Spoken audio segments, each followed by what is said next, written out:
Have you ever found yourself scrolling through social media, seen someone sharing how they just made an extra $1,000 this month? Mm-hmm. Maybe by repurposing old furniture or crafting custom t-shirts. Yeah, you see that all the time. Or maybe you're stuck in traffic, gazing out the window, kind of dreaming of a little more financial breathing room, wondering how some people seem to just conjure income streams out of thin air. It's a pretty universal feeling, isn't it? It really is, that quiet longing for more agency, maybe more control over your financial destiny, or, simply more options in your life. Right. What's truly remarkable is how this very human urge has not only blossomed into this pervasive modern practice, but has also given birth to an entire, incredibly popular podcast genre dedicated to it. It's a profound observation, actually, and it highlights something pretty fundamental. We're not just watching individuals trying to, snag a few extra bucks. Right. We're witnessing a significant shift in how we even conceive of work and opportunity and personal economic empowerment. And podcasts, well, with their unique intimacy and reach, they've become this powerful, dynamic mirror, sort of both reflecting and actively shaping this whole fascinating phenomenon. That's it, exactly. So today, in this deep dive, we're pulling back the curtain on side hustle success stories, how a podcast genre became a mirror of modern work. Okay. Our mission for you, our listener, is to give you a genuine shortcut to understanding the profound historical, psychological, and economic forces that are driving not just the side hustle trend itself, but also its incredibly popular audio counterpart. Right, going beyond the hype. Exactly. We're going to move well beyond the quick hit hype you might encounter online and truly delve into the real dynamics at play. Yeah. We aim to equip you with key insights, some surprising facts, and crucially, a robust framework for practical considerations. Think of it as embarking on a fascinating archaeological dig through modern work culture, maybe? I like that analogy. We'll start by unearthing the ancient origins of supplemental income, trace the path to the precise moment the term side hustle entered our everyday language, and then journey into the powerful psychological drivers that make these personal money-making stories so utterly compelling. We'll also examine the hard economic realities shaping this landscape, and even touch upon how different cultures around the world approach these very similar concepts. So ultimately, this isn't just a deep dive into podcasts. No, not at all. It's a deep dive into the evolving nature of work itself. Tag one, the historical roots of the side hustle. It's easy to think of the side hustle as a very, modern invention, something that only really took off with the internet and the app economy. Right. That's the common perception. But when you really dig into it, the practice of supplemental income is actually, incredibly ancient, isn't it? It absolutely is. I mean, if you cast your mind back through history, people have always, out of necessity or ingenuity, found ways to supplement their primary income, particularly during lean times or between major economic activities. Imagine the wife of a farmer, perhaps bartering her intricately stitched quilts during the off-season, or a craftsman shoveling snow in the winter months just to make ends meet, or maybe a community coming together to sell handmade goods when the local factory experiences layoffs. Yeah, those are great examples. These activities weren't given the catchy moniker side hustles, obviously, but that's precisely what they were. Resourceful, often kind of scrappy ways to bring in extra money and ensure a basic level of stability. This practice, driven by both necessity and, a fundamental human ingenuity, is indeed ancient. And that's a really vital distinction, isn't it, between the practice, which, like you said, has always been there, and the specific term itself. Exactly. Because while the activities have this long history, the actual phrase side hustle is a much more recent arrival in American English, only emerging in the 1950s, apparently. That's right. And what's particularly fascinating is the word hustle itself, back in the mid-20th century, carried this incredible dual meaning. Oh, how so? Well, on one hand, it evoked a sense of scrappy enterprise. You were hustling to make a living, working hard, being a go-getter. Okay, the positive side. But on the other hand, it could also imply something a little more dubious, like a scam or a quick trick. Ah, right, like running a hustle. Precisely. This inherent ambiguity, this kind of semantic wobble in the term, it still subtly shadows the genre today. Are you a clever, legitimate entrepreneur, or are you just trying to pull a fast one? That underlying tension, even if it's subconscious, has always been part of the conversation. So the term gets coined in the 50s. Yeah. But how did it evolve through the latter half of the 20th century? What were the significant shifts that moved us from that initial coining to, well, where we are now? Well, throughout the 1970s and right up to the 1990s, we saw the concept of moonlighting really go mainstream. Moonlighting, right. I remember that term. Economic pressures were incredibly significant during this period. Think about the rampant inflation of the 70s, the oil shocks, and later, the squeeze on wages. Yeah, tough times. People genuinely needed more income just to maintain their living standards. So traditional media outlets like newspaper classified ads, local flea markets, and even those slightly quirky late-night infomercials you used to see, Oh, yeah, those. they all played a crucial role in normalizing these smaller, extra income projects. It wasn't really about building a massive empire back then. It was largely about making ends meet and providing a bit of a buffer. But then the 2000s arrived, and suddenly everything seemed to change with the advent of the internet. New platforms started popping up, completely revolutionizing how people could earn extra money. Precisely. Early internet platforms like Craigslist and eBay were truly game changers. They dramatically lowered the barriers for flipping goods, whether it was antique collectibles, used electronics, or even designer clothes, making it significantly easier and more accessible to a much wider audience. You didn't need a physical shop anymore. Exactly. You no longer needed a physical storefront or even a local swap meet. You could reach buyers across the country, sometimes even globally. And then, of course, the 2008 financial crisis hit. That wasn't merely an economic downturn. It was a powerful, widespread catalyst. Yeah, that was huge. It ignited an urgent, almost universal appetite for additional income streams. For many, side hustles became a necessity, not just a desire. And that profound economic shift really laid the groundwork for the massive explosion we see today with the gig and creator economy, which truly took off in the 2010s. Indeed. It was this confluence of ubiquitous smartphones, the rise of pervasive social media platforms, and new accessible technologies like print-on-demand services Right. that made what we now refer to as low-friction monetization genuinely possible. Suddenly, you could offer your specific labor and skills through apps like Uber or TaskRabbit, sell your unique handmade goods on Etsy to a global consumer base, or even monetize your audience directly through platforms like Patreon or Teespring for custom merchandise. It really opened things up. It fundamentally democratized access to entrepreneurship in ways that were practically unimaginable just a decade prior. And critically, this is where we see the direct, undeniable connection to podcasting. Ah, okay, so they go together. Exactly. As all these technological and economic shifts were unfolding, podcasting itself was simultaneously maturing as a storytelling and distribution medium. It was preparing for its moment, and that moment arrived with considerable force. And that defining moment for side hustles within the podcasting world has a very clear timestamp, doesn't it? A kind of genesis point. It absolutely does. January 1st, 2017. Wow, specific. That was the launch date of Side Hustle School. Yeah. This particular show, characterized by its daily, short, and eminently pragmatic narratives about everyday entrepreneurship, quickly became a genre-defining moment. Daily, wow. Yeah. It offered listeners bite-sized inspiration and incredibly practical, actionable advice that resonated deeply with this burgeoning movement, effectively laying the groundwork for an entire new category of wildly popular podcasts. It wasn't just a podcast, it was kind of a blueprint. Hashtag tag 2, the professionalization of a podcast genre. So, Side Hustle School launches, lights the fuse, and then the genre just explodes. It's clearly no longer just a few niche shows anymore. It's grown into a full-blown professional industry. And the numbers truly underscore that, don't they? We're talking about really significant market growth here. Oh, without question. The business of side hustle podcasting is undeniably serious, and its growth is backed by some incredibly impressive figures. In 2023 alone, podcast ad revenue in the U.S. soared to an estimated $1.9 billion. Wow. $1.9 billion. Yeah, and projections show this isn't slowing down. It's expected to comfortably exceed $2 billion very soon, with continued upward trajectory. So it's still growing fast. This isn't merely organic growth.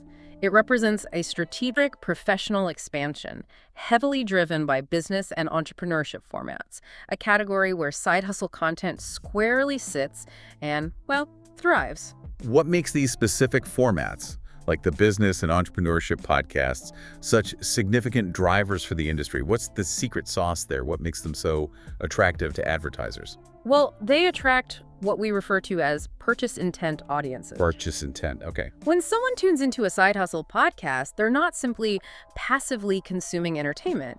They are often actively seeking solutions, tools, resources, or direct inspiration to make money, maybe to start something new, or to solve a financial problem. Right, they're looking for answers. Exactly. This audience is highly engaged, highly motivated, and crucially, more likely to invest in products or services that promise to help them achieve their financial goals. Okay, so advertisers see that. Advertisers definitely recognize this direct, often shorter path to a truly motivated consumer, which makes the ad spend incredibly efficient for them.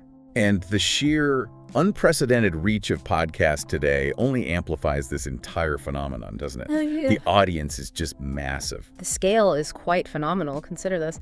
Over half of all Americans aged 12 and above are monthly podcast consumers. Over half, wow. Just let that sink in for a moment. Yeah. This enormous reach precisely explains why relatable money stories, tales of everyday people building income streams, are now consistently anchoring many of the top podcast charts. People want to hear this stuff. People are genuinely hungry for this kind of content, and the podcast platform delivers it directly, intimately, and reliably to them. Mm-hmm. Looking to the future, while estimates from the Interactive Advertising Bureau, IAB, and PwC are maybe conservatively in the $2 billion to $2.4 billion range for 2024-2025. Right. Other industry estimates actually project even higher figures when you factor in additional revenue streams from platforms like Patreon and the rapidly expanding video podcasting segment. Right, video's huge now, too. This all signals a continued, robust, and professional expansion for the side hustle podcast genre. It's clear from these numbers that it's a huge market. But beyond the impressive figures, what is it specifically about the audio medium itself that allows this genre to thrive so uniquely? Why do these stories resonate so profoundly on audio? Perhaps more so than, say, blogs or even short-form YouTube videos. Yeah, that's a great question.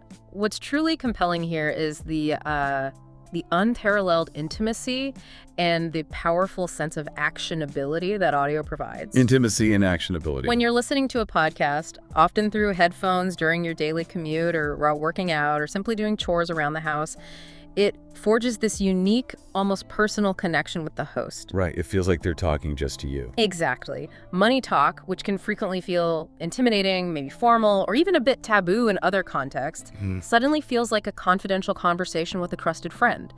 This fosters an incredible sense of direct personal guidance. Yeah. It's not just abstract information being conveyed.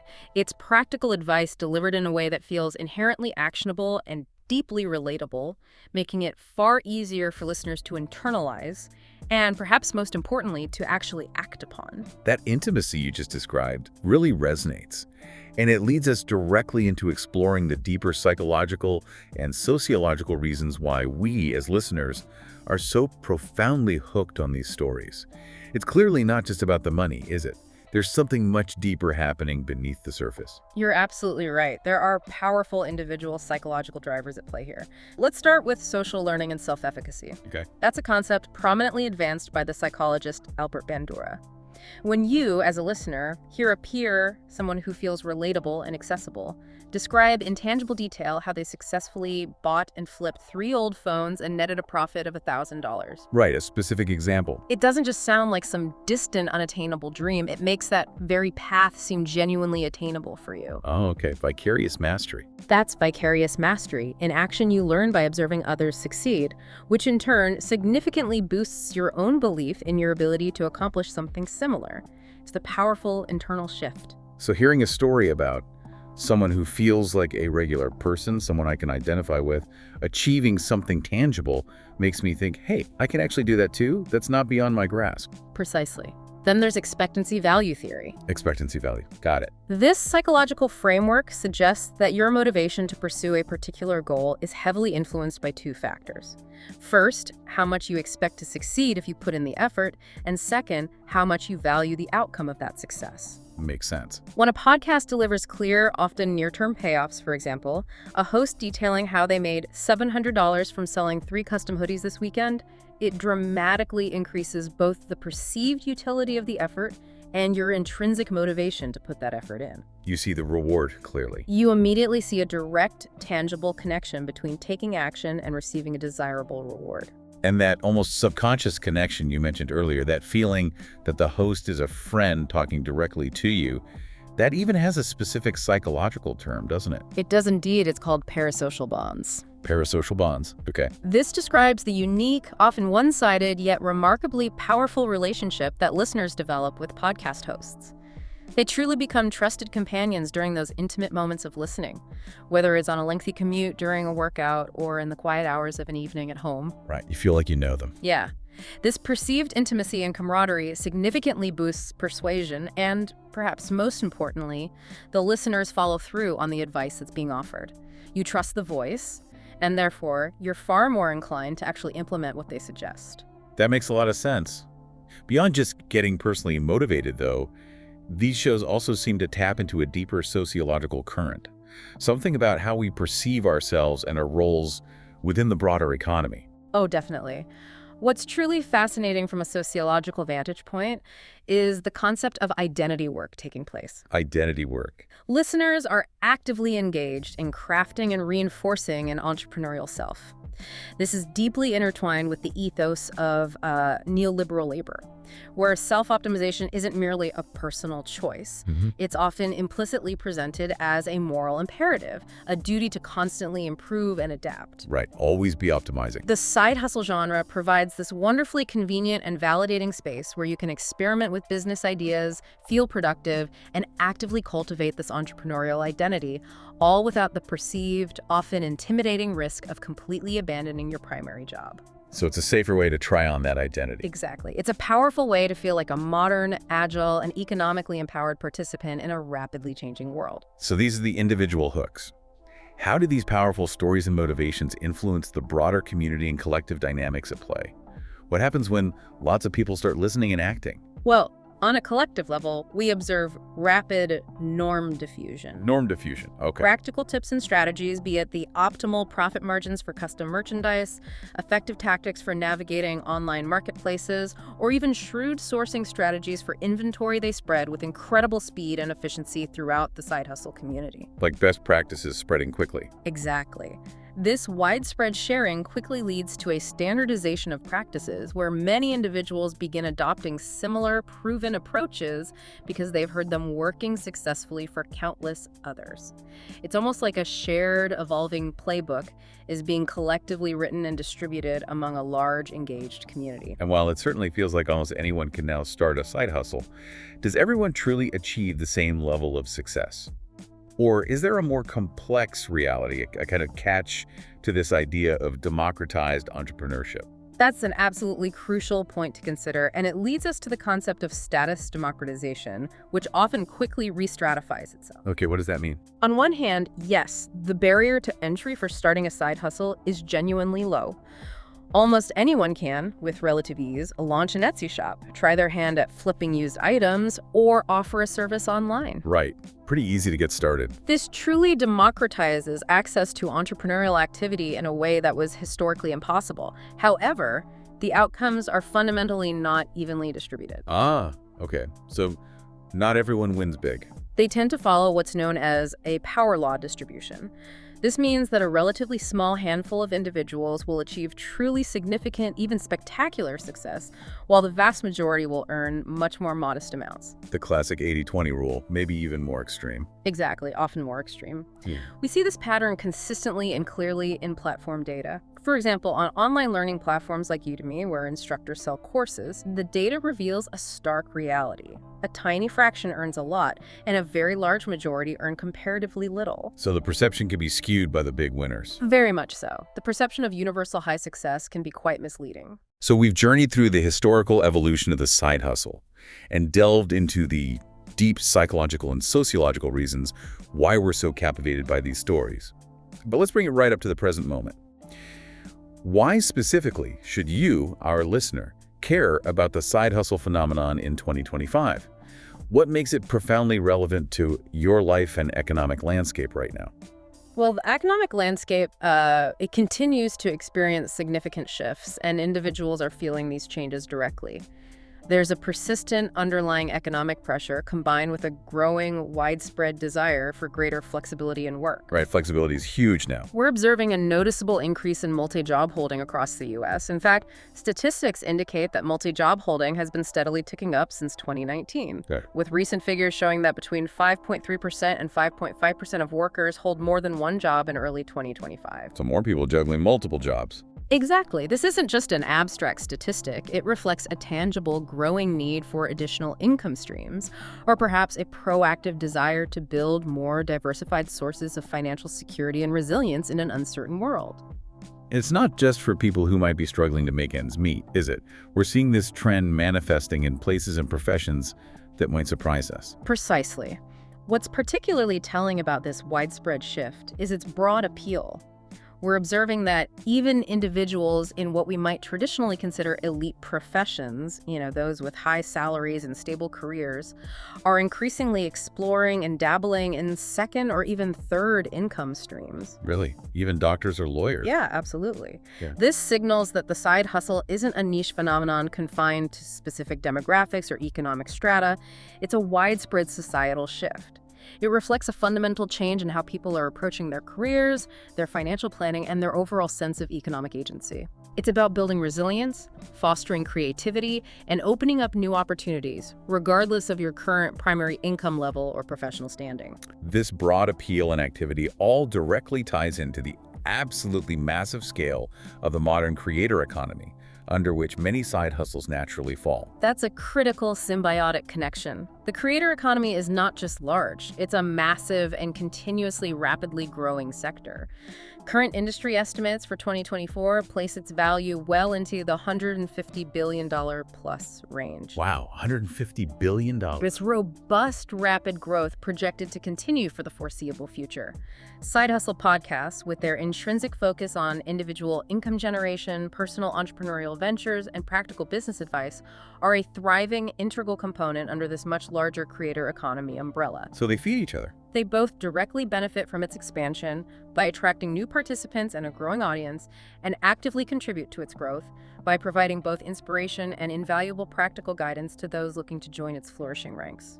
And of course, the podcast medium itself remains an absolute powerhouse for delivering this particular kind of content. Absolutely. We've touched on it before, but it truly bears reiterating. Monthly podcast consumption continues to be at record highs, reaching unprecedented levels. Still growing.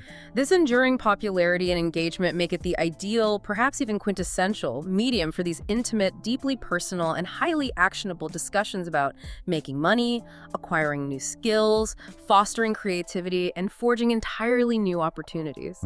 The audience is not only there, but they are highly engaged, actively seeking out the very content that Side Hustle podcasts so effectively provide. It's a perfect confluence of economic need, technological enablement, and a receptive, motivated audience. #5, unpacking the myths and realities.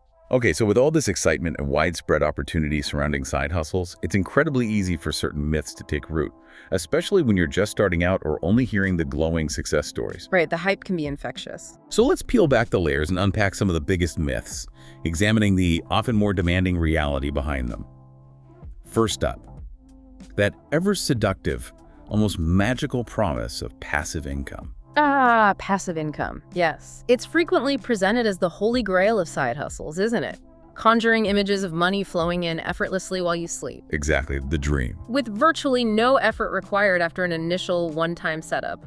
But the reality, I assure you, is far more demanding and nuanced. Okay, burst the bubble for us. Most strategies marketed as passive, whether it's selling online courses, digital products like printables, or custom merchandise, demand a substantial amount of upfront labor. Wait, the initial creation. You have to meticulously create the content, design the products, build and optimize the online store, craft compelling marketing materials, and meticulously set up all the systems.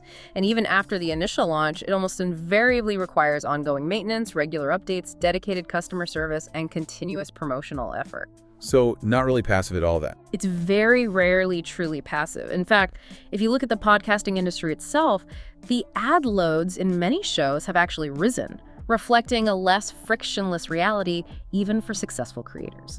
Good point. Generating sustained revenue for nearly everyone almost always requires continuous active effort, not just a one-time setup. That's a really vital reality check.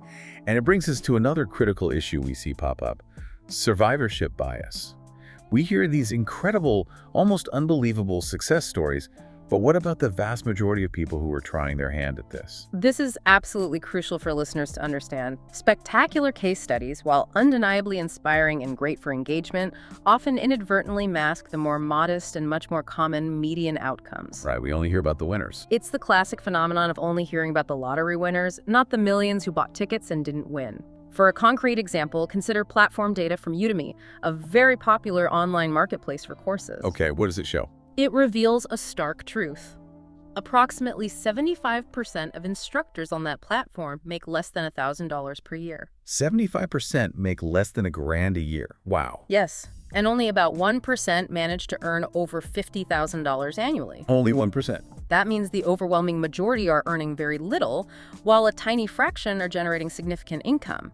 So when you encounter claims about massive earnings from, say, merch sales or dropshipping, it's essential to exercise significant caution. Be skeptical. Many of these claims represent extreme outliers, or they simply fail to provide proper cost accounting, neglecting to factor in all the hidden expenses, fees, and most importantly, the enormous amount of time and effort involved.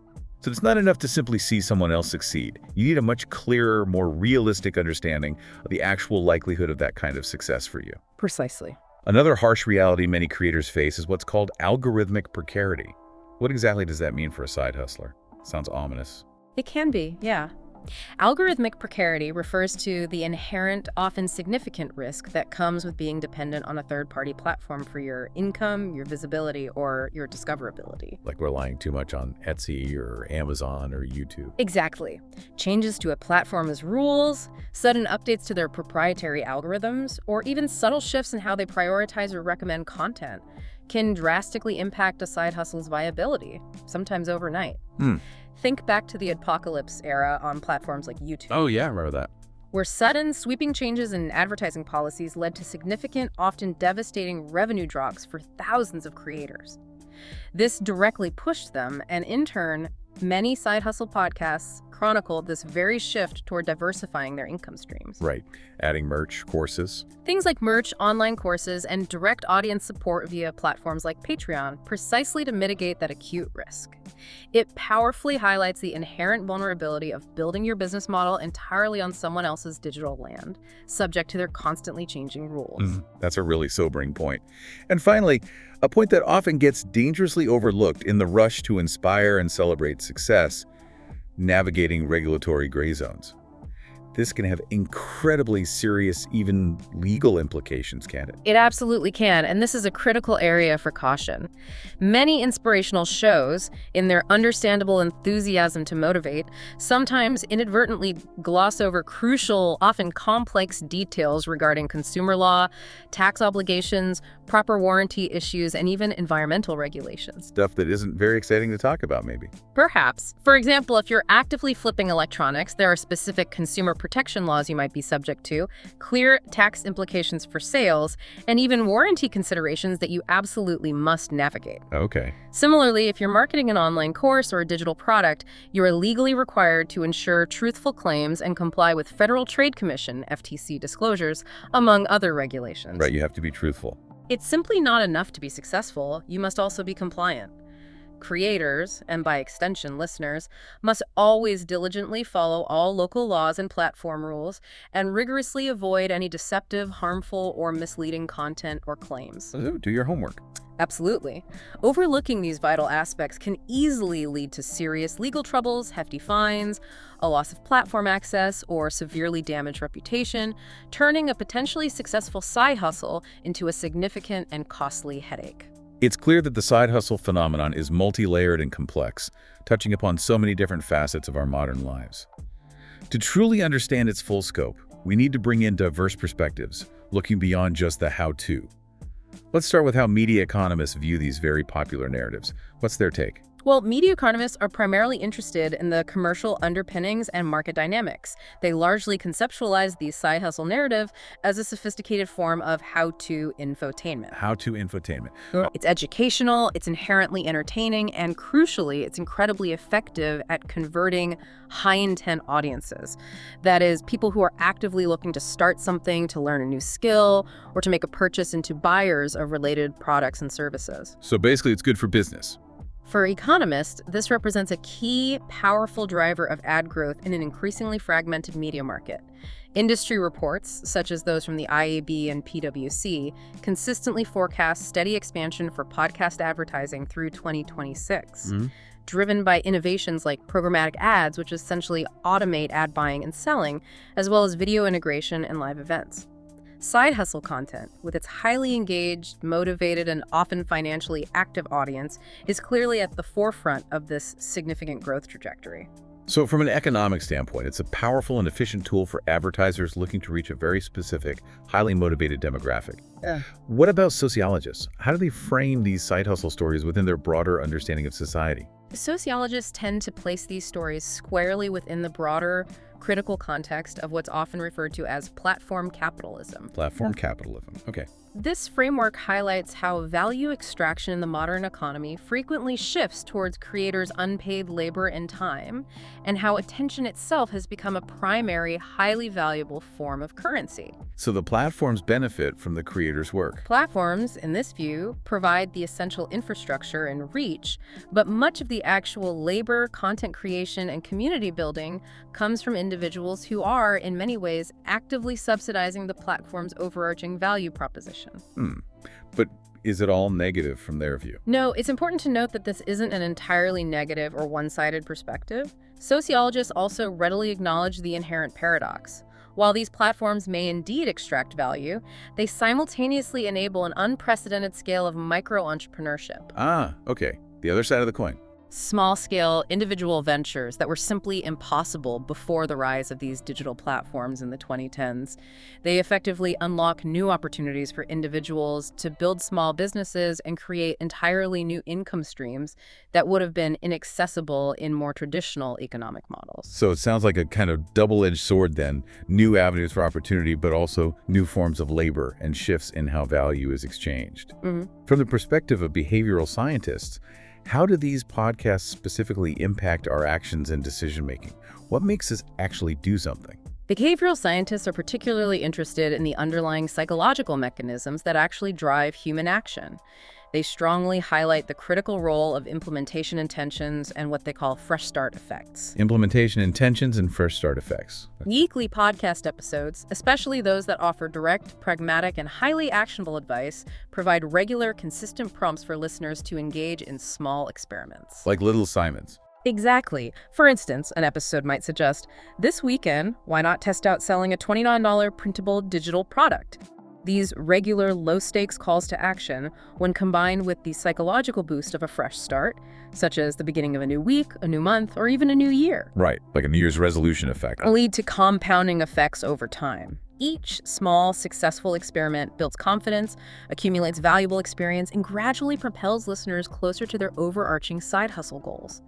It creates a powerful, self-reinforcing feedback loop for habit formation and the achievement of incremental objectives. #7, real-life case studies and snapshots. Now that we've covered the fascinating theories and broader context, let's ground ourselves with some concrete real-life examples and case studies that truly highlight these dynamics. Because for many of us, it's these tangible stories that often resonate most powerfully and make the concept stick. Let's start with creators selling merchandise directly to their audiences. That seems pretty common. It is an incredibly common and effective side hustle, particularly for individuals who have already cultivated some form of online audience or community. Right, you need someone to sell to.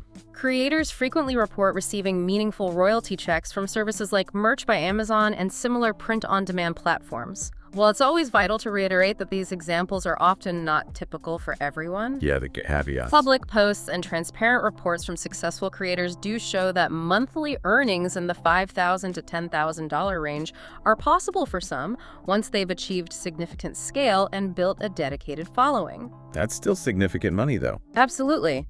Think of someone like maybe Chloe, a popular gaming streamer, who began by offering a few unique t-shirt designs featuring her catchphrases. Over time, as her audience grew and her designs evolved, she was able to expand her merch line, and those royalty checks became a substantial, predictable income stream. Time magazine, in fact, documented how, particularly after 2017, many digital creators strategically pivoted from relying solely on unpredictable ad revenue to more diversified income streams, with merchandise sales and platforms like Patreon becoming key, stable components of that robust strategy. So the diversification play, too. Very much so. It's a very tangible way to leverage an existing audience and build a brand. Okay, and what about something that feels a bit more old school, yet still incredibly relevant, like phone flipping? That sounds like a classic side hustle for a reason. It absolutely is a classic, and it's a fantastic example of a repeatable, scalable process. Interviews and detailed guides from experienced phone flippers consistently outline a clear step-by-step process. You meticulously source used phones, often locally through marketplaces or auctions. Okay. You then thoroughly test them to ensure full functionality and identify any potential issues. And finally, you strategically resell them, typically for a profit. Sounds straightforward, but probably harder in practice. It takes work. For some dedicated individuals, after diligently building robust systems, deeply understanding their local market, and establishing reliable sourcing channels, it's genuinely possible to reach earnings of $10,000 per month. 10 grand a month flipping phones. Wow. Consider Mark, maybe, who started by flipping just 2 or 3 phones a week, carefully cleaning and repairing them. Over a year, he refined his testing process, found consistent suppliers for bulk purchases, and even learned basic screen repairs. By focusing on specific models and local demand, his initial trickle of profit grew into a significant monthly income. So it takes time and system building. Definitely.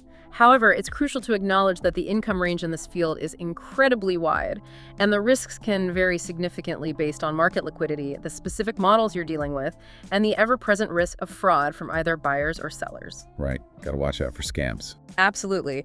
Side Hustle School itself, as a prime example of the genre, featured a 2025 episode specifically on achieving your first $1,000 from flipping phone stablets, demonstrating how these practical, aspirational examples are central to the genre's appeal. That sounds like a lot of dedicated work, certainly not passive. Another common trajectory we often hear about, especially in educational circles, is teachers transitioning into online course creators. What does that look like in practice, and what are the realities there? This is a particularly powerful and relatable trajectory because teachers inherently possess deep expertise and a natural ability to structure information and teach. They already know how to explain things. Exactly. Platform data and numerous case write-ups show that part-time instructors on platforms like Udemy or Teachable can realistically earn anywhere from a few hundred to a few $1,000s per month. That's a nice supplement. For a dedicated teacher, that can be an incredibly significant supplement to their primary income, allowing them to fund personal goals, invest in their family, or simply achieve greater financial comfort. Take Sarah, perhaps a high school math teacher who developed an online course specifically for advanced calculus students struggling with a particular concept. Okay. She spent months creating the content, recording lessons, and designing practice problems.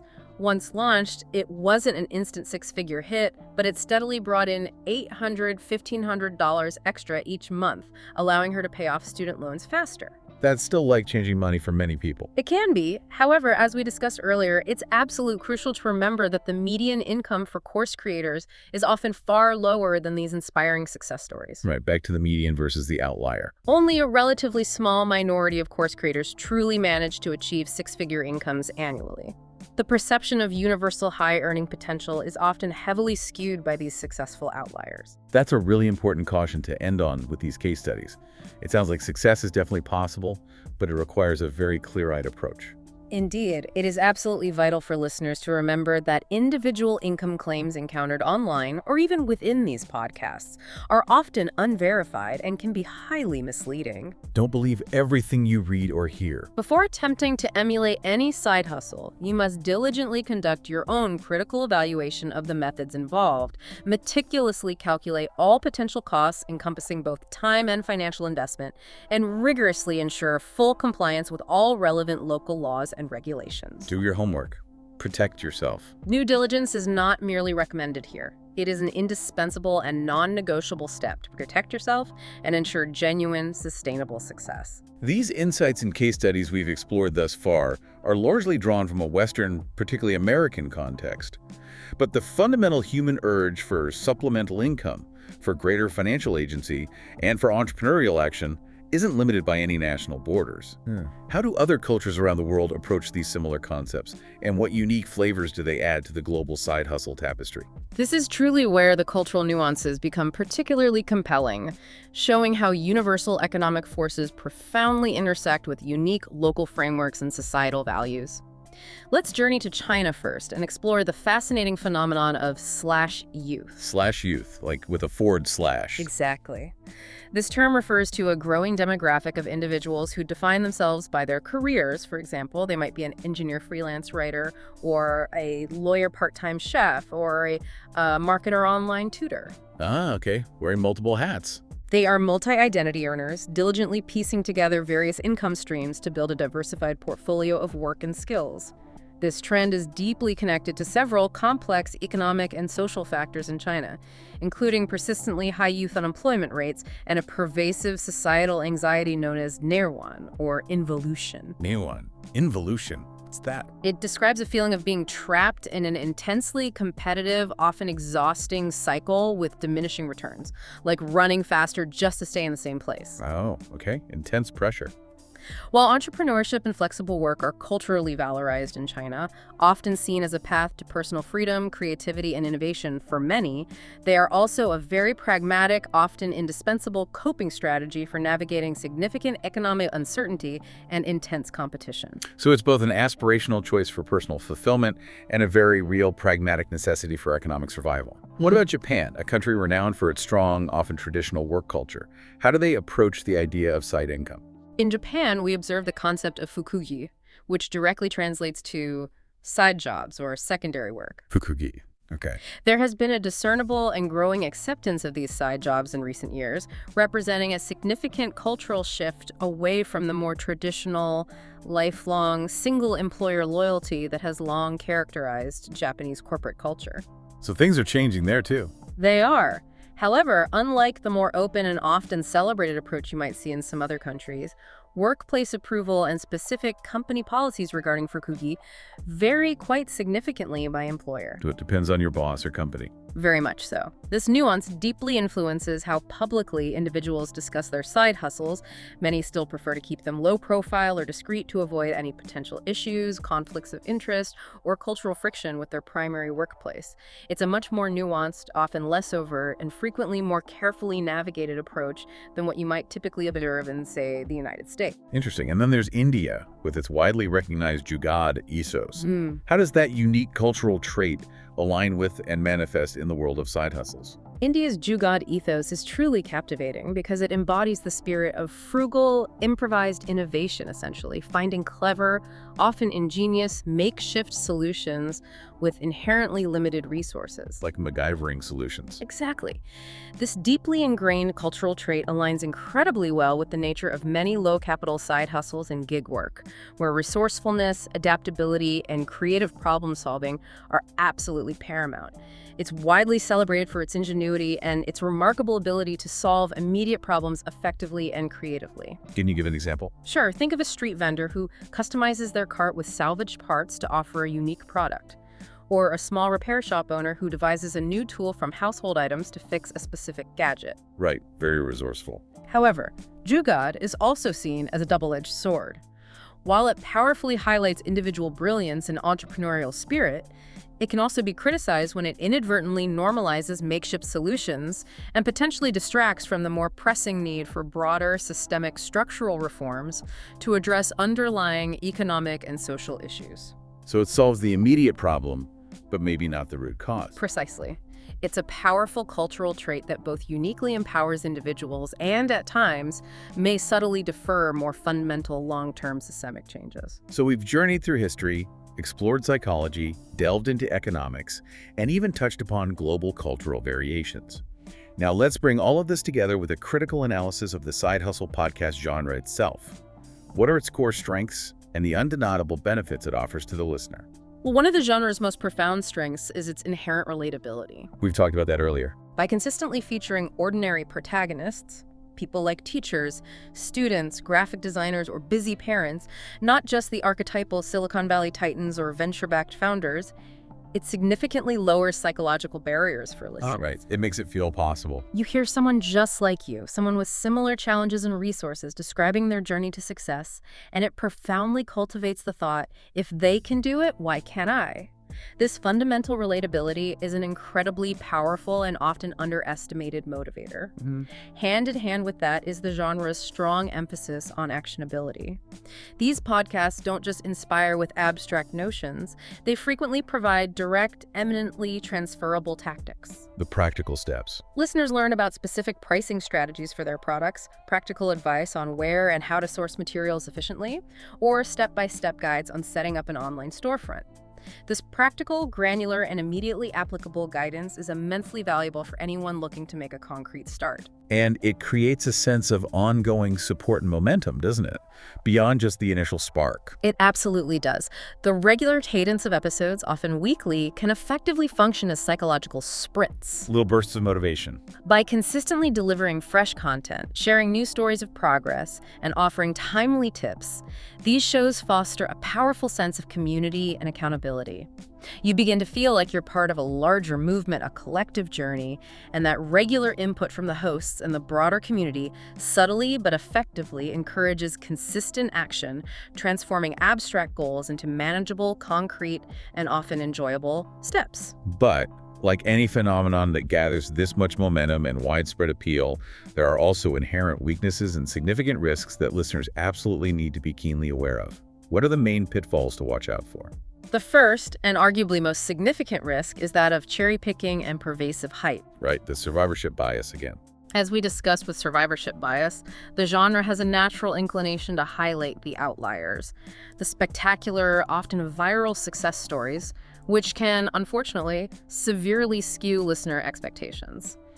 This makes the more modest, yet often much more realistic median outcomes seem less appealing or even like outright failures, when in fact they might represent perfectly healthy and meaningful supplemental income. This can easily lead to significant listener frustration, disillusionment, or the setting of wildly unrealistic goals. And then there's the ongoing and very real concern about platform dependency, which we touched on earlier. Still a big risk. That's an enormous one, and it represents a core vulnerability. Platform dependency exposes side hustlers to significant, often unannounced, risks.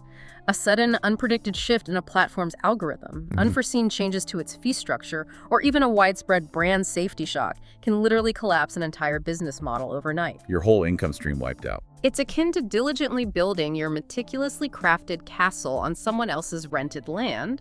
They retain the fundamental right to change the rules of engagement at any time, often without warning, leaving you scrambling to adapt or rebuild.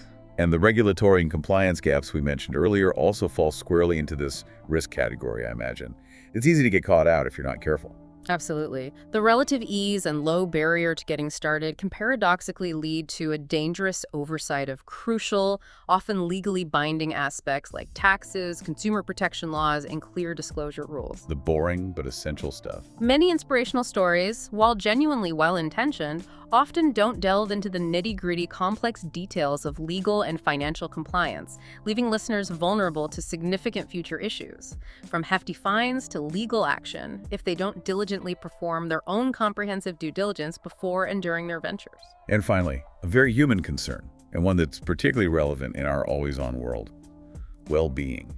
The very term hustle itself can carry a certain, almost exhausting implication, can't it? It absolutely can.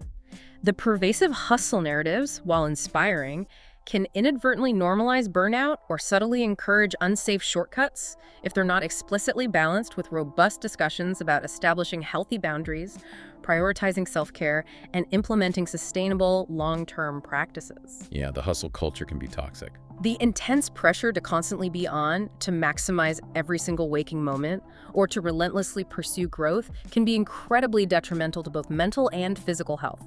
It's a significant, often overlooked risk that both listeners and content creators themselves need to actively acknowledge and carefully manage. And speaking of creators, what are the specific upsides and potential trade-offs for the podcasters themselves who are operating within this incredibly popular niche? What's in it for them and what are their challenges? Well, for podcast creators operating in this space, the upside is genuinely significant. It is a highly monetizable niche because direct-to-consumer DTC brands, those selling directly to consumers without intermediaries, truly value this audience. Right, the purchase intent audience. They recognize that these listeners are highly engaged, motivated, and often ready to invest in solutions that aid their entrepreneurial journeys. Furthermore, the overall podcast ad markets are consistently expanding, providing even more lucrative opportunities. So potentially good money to be made. However, there are significant trade-offs. The risk of rising ad loads, meaning more and longer commercials within episodes leading to listener fatigue, is a very real concern. Yeah, too many ads can be annoying. As the industry matures and grows, so too does the commercial pressure to monetize every possible minute. Therefore, these shows have a clear imperative to meticulously maintain trust with their audience, not only through ethical sponsorship choices, but also by consistently presenting a realistic and balanced framing of success, rather than simply perpetuating uncritical hype. Trust is key. Their credibility and the trust they build with their listeners are, without doubt, their most valuable and irreplaceable assets. #tag10. Enduring significance and future directions. So after this incredibly comprehensive deep dive, it's abundantly clear that the side hustle phenomenon and its incredibly popular podcast genre is far more than just a fleeting trend. It possesses a truly enduring significance in our modern economic landscape. Why do you believe it persists with such tenacity? And what is it about the best of these stories that makes them so profoundly powerful? Yeah, I think what's truly fascinating is that the most impactful side hustle stories transcend mere discussions of money.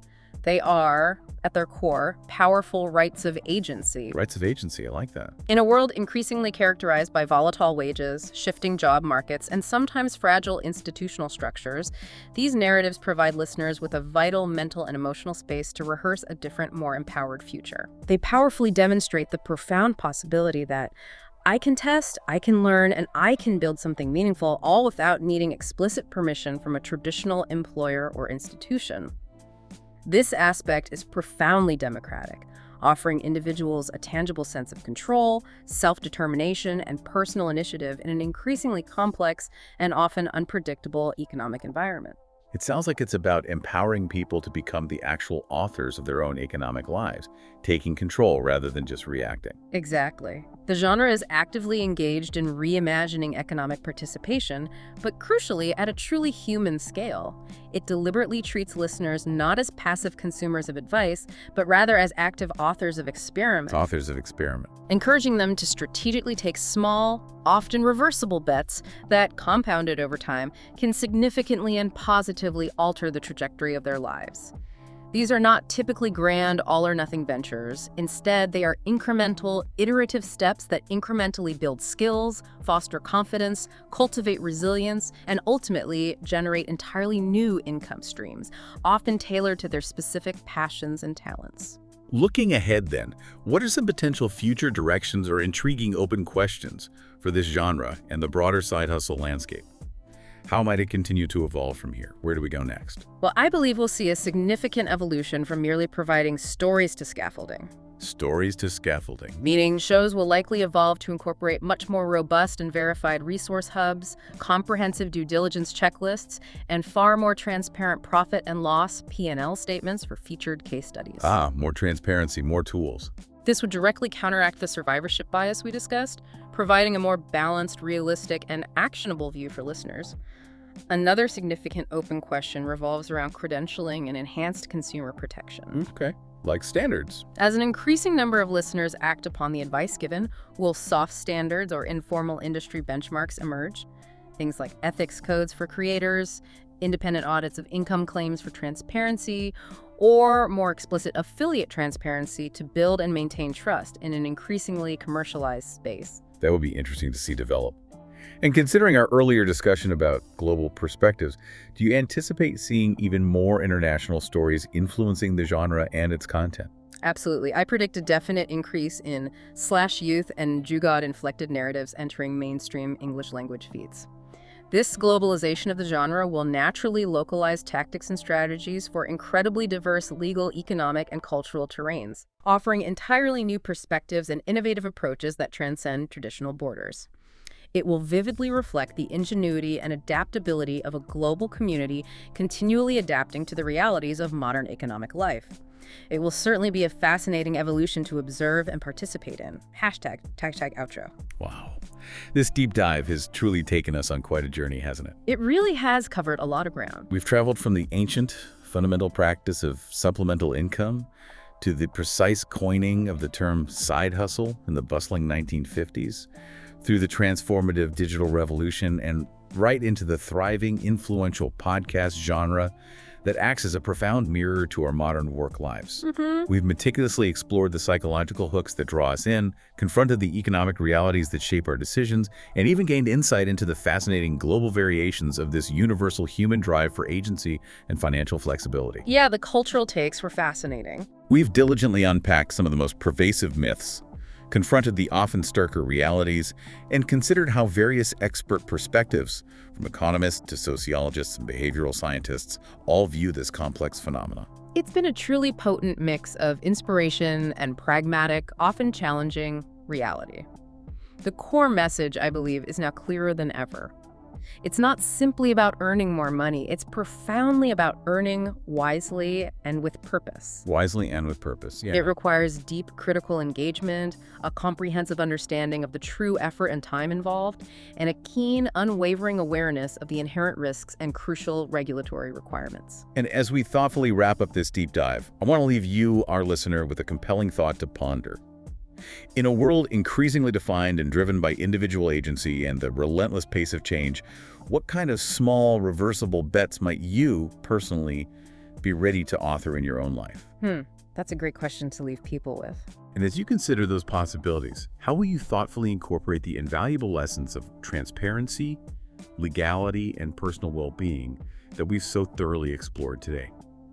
We sincerely hope this deep dive has not only shifted your perspective, but also sparked renewed curiosity within you, perhaps even inspiring you to consider your own relationship with supplemental income, the joy of continuous learning, and the profound satisfaction of building something truly meaningful.